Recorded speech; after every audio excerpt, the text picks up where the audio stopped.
Hey everybody, how's it going? Welcome back to Copper Jacket TV. So unfortunately, it's happening again. Pam Bondi, through the Department of Justice, are going after people's constitutional rights. It's not what we were hoping for, it's not what we expected, but that is the reality of it, and we need to talk about it today, so let's get to it.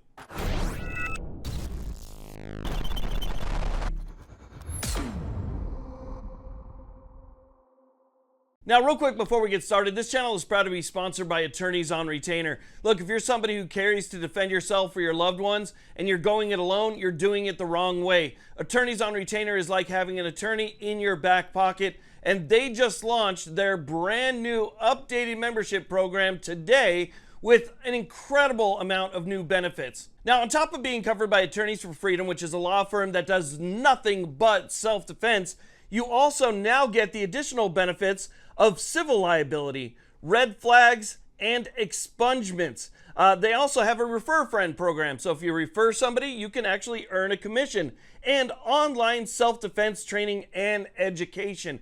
Now, I myself am with Attorneys on Retainer because I believe that they have the absolute best program that you're going to find out there. And now covering red flags, if you happen to be red flagged, you give the number on that card a call and they will be there to take care of you. It is a very confusing situation that you don't want to find yourself in. So on top of everything else, AOR has expanded greatly and they are offering even more to you at the same price. So if you guys want some additional information, there'll be a link down below. And there'll be some discounts as well. So definitely check that out. Get your membership today. There's never been a better time.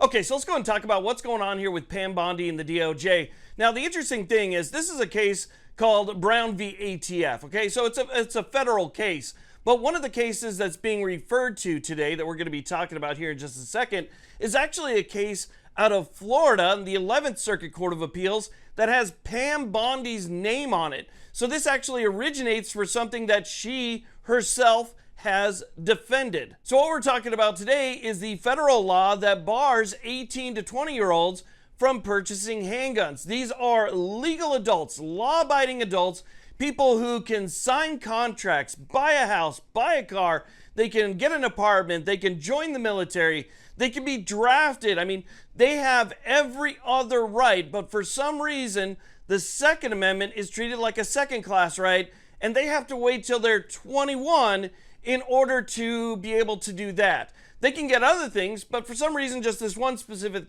thing, they're not allowed to have. Well, as you know, Pam Bondi supported and defended a law similar to that in the state of Florida, and that was eventually picked up by the 11th Circuit. And the 11th Circuit held that that ban on 18 to 20-year-olds was constitutional in the state of Florida. Well, there's also a 5th Circuit case right now, 4th Circuit case, excuse me, which is Brown v. ATF, where it's kind of going after the same thing, right? 18 to 20-year-olds. In Florida, they were banned from owning pretty much anything, but this is a federal law, so it has to do with handguns. Regardless, the DOJ under Bondi writes this to the 4th Circuit.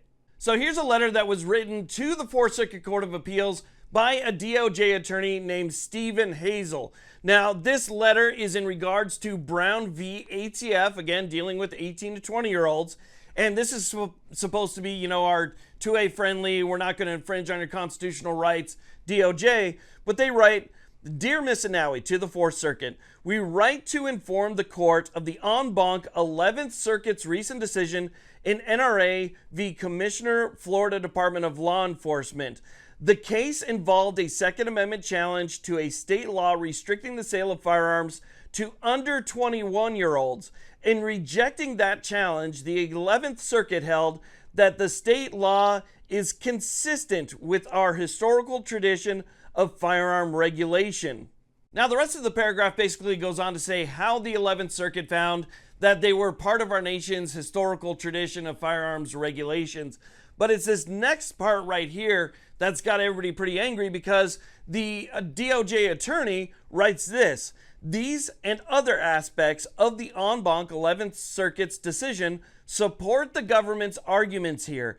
Indeed, the federal restriction at issue in this case restricts only the sale of handguns, not all firearms, and applies only to FFLs and not all sales, and thus narrower than the state law the 11th Circuit upheld. For the reasons given in the 11th Circuit's opinion and in the government's prior filings in this court, the federal restrictions should be sustained.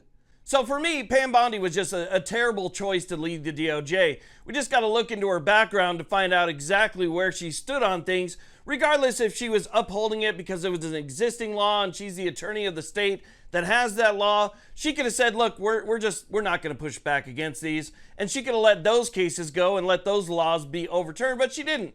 She stood up, she advocated for those similar and same laws in the state of Florida, and now she's failing to do what she said she was going to do, which was uphold Trump's pro-Second Amendment agenda as the DOJ. So again, we have yet another letter to the courts upholding, to me, one of the most blatant, flagrant, outright, absurd restrictions on our constitutional rights that exists out there. Now, I've said it before and I'll say it again. Now is the time to push even harder. Now's not the time to just back off, give them some space, wait for it all to play out. Now is the time to push our politicians harder than ever before possibly an administrative change in the future when we'll have no chance to get anything done.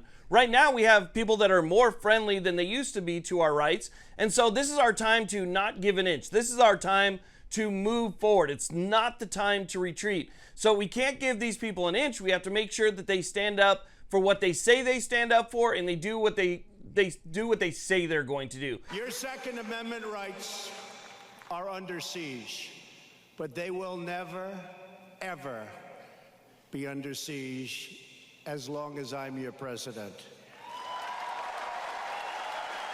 All the things that were said on the campaign trail need to come to fruition now, while we have this short window available to us before the midterms, before things possibly change again. So anyway, I wanted to let you know about that so we can continue to keep the pressure up. We need to make sure that we see some real substantive change here, because at this point, we've seen a lot of talking, we've seen a lot of, well, we're going to do this, we're going to do that, but we really haven't seen any major change happen. So I'm just going to keep pushing until we get that major change, and when we do, the credit will go to where credit is due. Thank you all very much for watching. I really do appreciate it. Please like, subscribe. You guys have a great day.